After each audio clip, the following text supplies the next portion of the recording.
Hey everyone, welcome to part 2 of my Batman collection video. This should be sort of a quicker one. This is only issues 58 to 100 something of, the Rebirth era, the series that started in 2016. So, I don't have too much to say about these issues. A lot of great covers, a lot of great variant covers. Is this Dell'Otto? He's been doing at least a variant cover for a long time, I think. Because I think he's still doing a couple of them. Not as often as he did, because these were all like cover Bs. Annual. Tony S. Daniel cover. I really like Tony S. Daniel. Wish he would do more.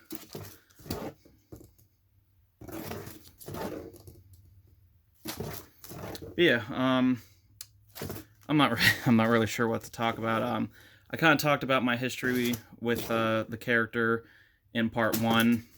Some of the characters I liked, some of the movies. But yeah, I'm not really sure.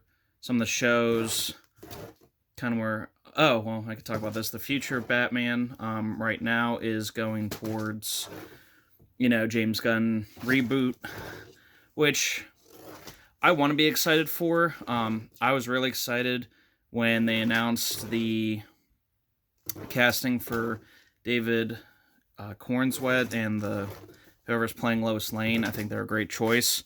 At least aesthetically, I'm not sure their acting capability. I've never seen them in anything, but so I was excited for that. Then they announced like all these heroes are going to be in it. Then I was like, no.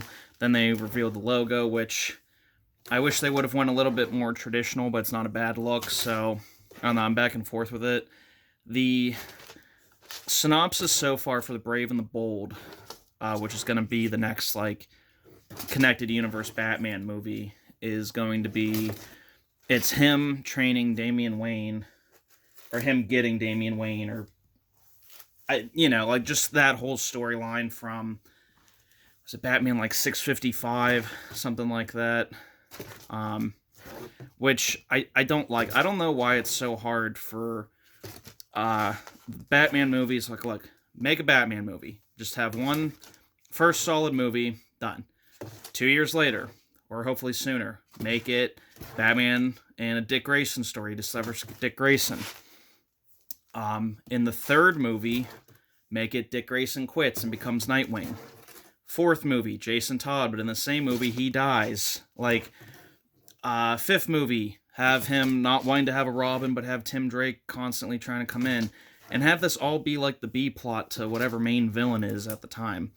I think they could pump these out pretty quickly without much of an issue. But I don't know what it is. And don't do the Pattinson route where, I'm not saying don't cast someone like him. I'm saying, because the Batman, the first one was 2022. The second one's not going to be until, is it 2025 or 6? I think it's 2025.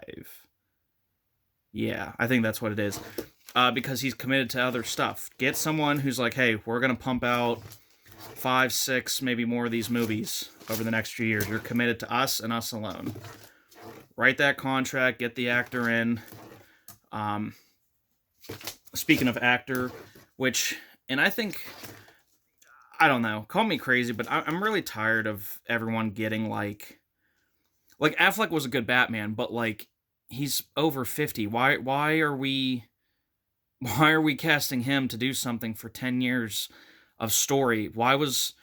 Again, I love Robert Downey Jr. and Paul Rudd as their characters, but like they're people like we shouldn't be getting 40-plus-year-olds to do these roles. We should be getting 25 to 30-year-olds so they can do it for a decade plus, and we can have a consistent storyline and a connected universe and all that fun stuff in the long run. But now everyone's like, well, we need to get a big name like in Fantastic Four. Oh, we got to get Pedro Pascal. Like, that's a horrible choice.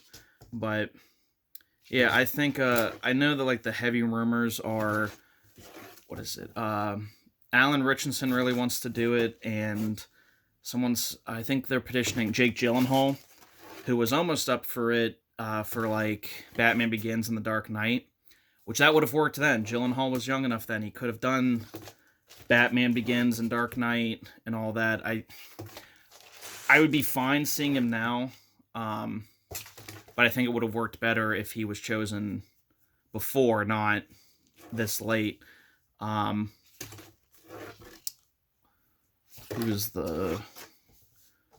Oh, Jensen Ackles, I think, would also be a good choice. He definitely has a love for these characters.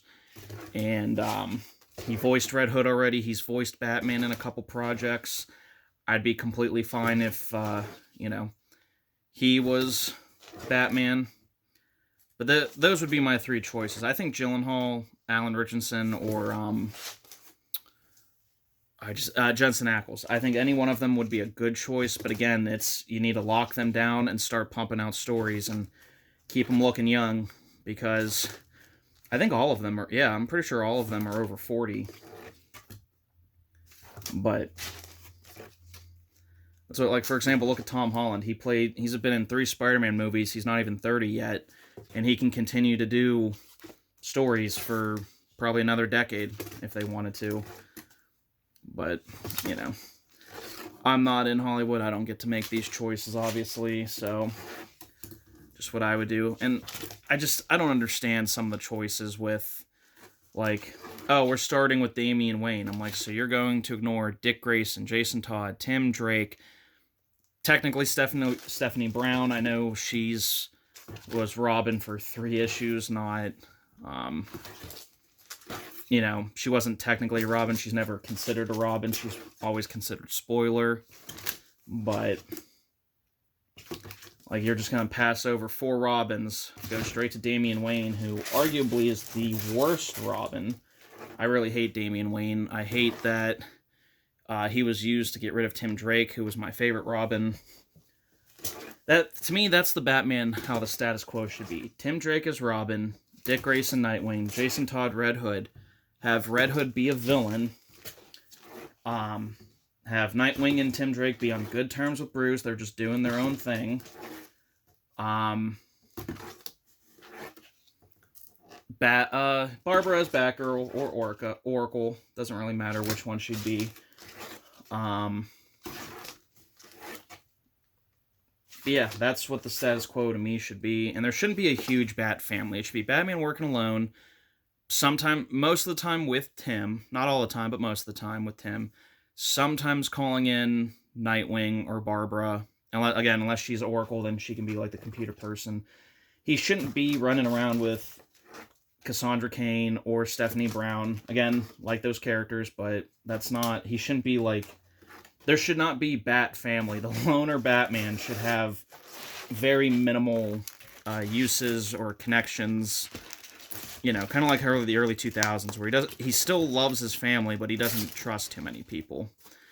But, alright, that'll be the end of my rant. Again, I try to make this a quicker video because the box isn't too interesting. But yeah, be on the lookout for part 3, and I'll see you guys in that video.